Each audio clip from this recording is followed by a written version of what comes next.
1타점 적시타로 스코어는 3대2. 2루에는 대주자 황목치승 선수가 나가 있습니다. 9회 말 투아웃, 승부는 단 1점 차. 타자는 우익수 앞으로 타구를 보냈습니다. 2루 주자는 온 힘을 다해 달렸지만 홈에서 접전이 발생했고 심판의 판정은 아웃. 경기는 그대로 끝이 났습니다. 이미 세레머니를 하고 있던 원정팀. 그러나 비디오 판독이 시작되자 분위기는 묘하게 흘러갔습니다. 먼저 도착한 것은 공이었지만 주자는 경이로운 슬라이딩으로 결과를 바꾼 것이죠. 이 플레이는 그 선수의 삶을 설명했습니다. 끝인 줄 알았지만 오로지 간절함 하나로 꿈을 이룬 선수 황목치승의 이야기를 담아보려 합니다. 제주에서 태어난 그는 일본인 할아버지의 영향으로 특이한 성씨를 지녔습니다. 할아버지의 성씨는 아라키였고 그것을 한자로 따서 황목이라는 성을 가지게 되었죠. 그는 중마고우였던 오두철과 함께 야구를 시작했습니다. 초등학교 5학년, 조금은 늦게 접했고 왜소한 체격을 지닌 탓에 큰 포텐을 기대하긴 어려웠습니다. 특히 겉모습을 위주로 판단하는 스카우터들에겐 눈길조차 받기 어려웠죠. 그러나 그의 정신적인 요소는 꽤 가치가 있었습니다. 신체 조건을 극복하기 위해 그는 더 높은 정신력으로 무장했고 또래들 중에서 비범한 투지를 나타내기 시작했습니다. 이윽고 제주제일중학교에 입학한 그는 잠재력을 서서히 드러냈는데 그는 중학교 3학년 때까지 청소년 국가대표의 단골이 되었고 아시아 대회에선 대표팀의 전승 우승을 이끌며 본인의 주가를 높여나갔습니다. 그리고 그에겐 더 큰 무대의 필요성을 느끼게 했죠. 제주 출신의 야구 선수들은 저마다 더 큰 성장을 위해 타지의 학교를 택했습니다. 대표적으로 강민호와 김문호 선수를 볼 수 있는데 황목치승은 제주도로 친선 경기를 왔던 교토국제고 감독 눈에 띄어 일본으로 유학을 떠날 수 있었습니다.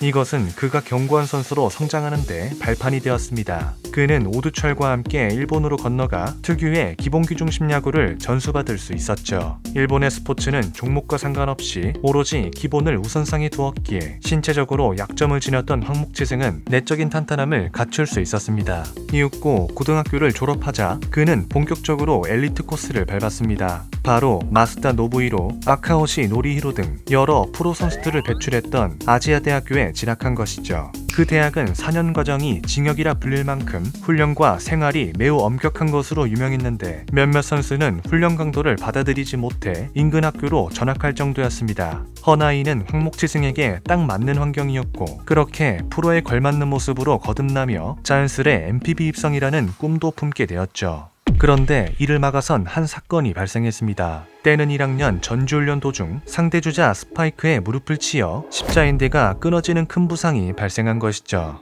이것으로 유망주의 미래는 한순간에 어두워졌습니다. 2번의 수술로 대학 2년을 통째로 날려버렸고 기량이 떨어지며 프로가 아닌 사회인 야구팀에 들어가야 했습니다. 사회인 야구에서 4년을 뛰었지만 그마저도 발목 부상으로 인해 또 한 차례 좌절해야 했죠.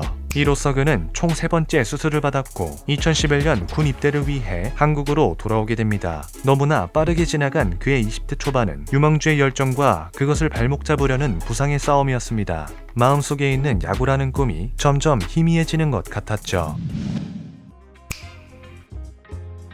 그는 왼쪽 다리에만 3번의 수술을 받았기에 군면제 판정을 받았습니다. 과거의 아픔으로 인한 결과였지만 나름의 기회라고 생각하며 세일을 찾아갔죠. 아버지의 당구장 일을 도와주고 있던 황목치승. 그는 제주도 지인에게 한 가지의 말을 듣게 됩니다. 그것은 바로 생활체육 국제야구대회에서 제주 소속팀으로 뛰는 게 어떻냐는 권유였습니다. 그는 선택의 기로에 놓였습니다. 제2의 인생을 설계하고 있었던 그였기에 쉽사리 결정하지 못했죠.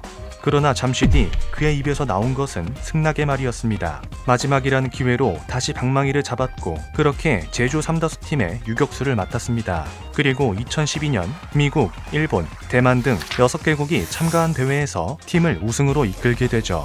프로에 비해선 한없이 작은 무대였지만 그 경험은 다시 가슴을 뛰게 만들었습니다. 아직은 야구를 향한 마음이 남아있음을 확인한 그는 다시 몸을 만들기 시작했습니다. 그해 가을 독립야구팀인 고양 원더스에 입단 테스트를 받고 다시 꿈꾸기 시작했죠. 당시 고양 원더스는 사령탑인 김성근 감독 아래서 파이팅 가득한 분위기를 형성하고 있었는데 그는 이 환경에 자연스레 녹아들며 본인 스타일의 야구를 펼칠 수 있었습니다. 그동안 갖춰온 탄탄한 기본기와 타격에서도 선수도 나름 성장한 모습을 보였고 그로 인해 2013년 팀 창단 이래 첫 승률 6화를 돌파하는데 일조할 수 있었죠. 당시 수석 코치였던 김광수 코치는 그에 대해 이렇게 평가했습니다. 일본에서 야구를 배워서 그런지 기본기가 잘 갖춰져 있고 수비 능력이 좋다. 체력 문제만 해결되면 좋은 선수가 되리라 생각한다. 더불어 김성근 감독 또한 그의 투지와 열정을 인정할 수 있었죠. 이윽고 2013년 8월 26일 큰 기대를 품고 신인 드래프트에 도전했지만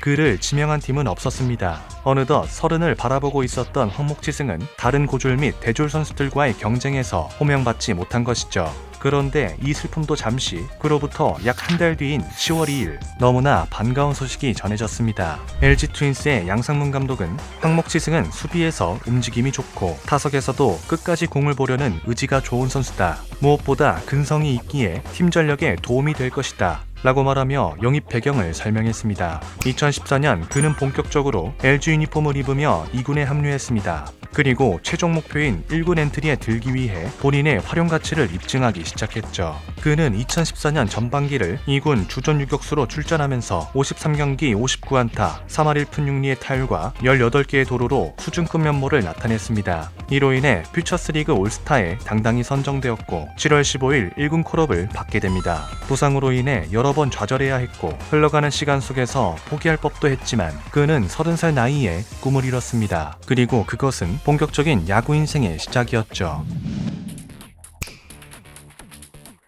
드디어 잠실 야구장에 그의 이름 넉자가 새겨졌습니다. 그는 8회 초 대주자로 나와 첫 득점을 신고하며 감회가 남다른 데뷔전을 치렀습니다. 그에게 맡겨진 역할은 오지환의 체력 안배를 위한 백업 역할이었는데 그는 대수비로 출전하면서 나름의 안정감도 보여줄 수 있었죠. 그리고 7월 29일 마침내 데뷔 첫 안타를 신고했습니다. 삼성과의 원정, 경기는 8회 초 6대6으로 접전이었고 무사 1-3루 상황에서 그는 방망이를 휘둘렀습니다. 투수 쪽으로 향하는 땅볼이었지만 황목지승은 빠른 발을 통해 내야 안타를 완성한 것이죠. 이것이 경기의 결승타가 되며 본인을 제대로 각인시켰습니다. 그는 특이한 이름과 파이팅 넘치는 플레이로 팬들에게 눈도장을 찍었습니다. 그가 경기에 나와 득점을 하면 팀이 승리한다는 공식까지 생기며 팬들의 지지를 받을 수 있었죠. 황목지승은 그해 37경기를 나와 46타수 중 14개의 안타를 때려내면서 타율 3할을 넘길 수 있었습니다. 표본은 적었지만 1군에 적응했다는 의미가 컸고 무엇보다 당시 뎁스를 키워나가던 LG의 전력상 많은 도움이 되었죠.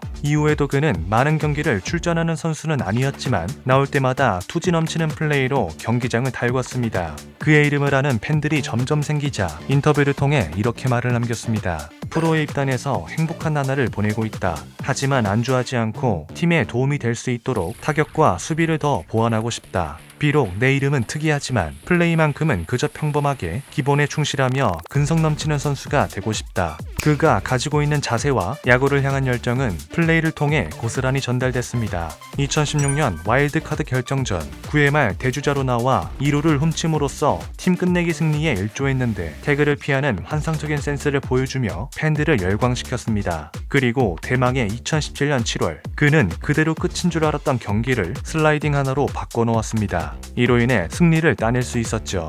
그는 선수로서 약한 체력을 가지고 있었고 타석에서 남기는 성적들도 평균 이하였지만 보이지 않는 무언가가 있는 선수였습니다. 그것은 간절함에서 비롯됐고 지녔던 약점을 모두 극복해냈습니다. 잠시나마 같이 훈련을 했었던 오지환 선수는 이렇게 말을 남겼습니다. 항상 고마웠다. 같은 팀 선배고 선배는 백업인 입장이었는데 내게 준 메시지가 너무 크다. 형의 플레이가 너무도 절실해 보였다. 이렇게 경기에 나서고 싶어하는 사람도 있는데 그동안 다치지 말아야지, 이 정도만 하고 쉬어야지 라고 생각했던 마음가짐을 달리하게 되었다. 다른 선수도 반성하게 만들 만큼 그는 진정한 프로였습니다. 이윽고 2017년 시즌이 끝나자 황목치승은 장인어른의 가업을 이어받으며 제2의 인생을 시작했고 짧지만 강렬했던 야구 인생을 마쳤습니다. 선수로서 부족한 체력 그리고 3번이나 찾아온 수술은 그의 꿈을 막아서는 것처럼 보였지만 그의 간절함은 그 어떤 것보다 강했습니다. 황목지승 선수가 보여준 감동 스토리와 환상적인 슬라이딩이 오래 기억되길 바라며 오늘의 이야기를 마치겠습니다. 계속해서 재미있는 이야기로 찾아오겠습니다. 감사합니다.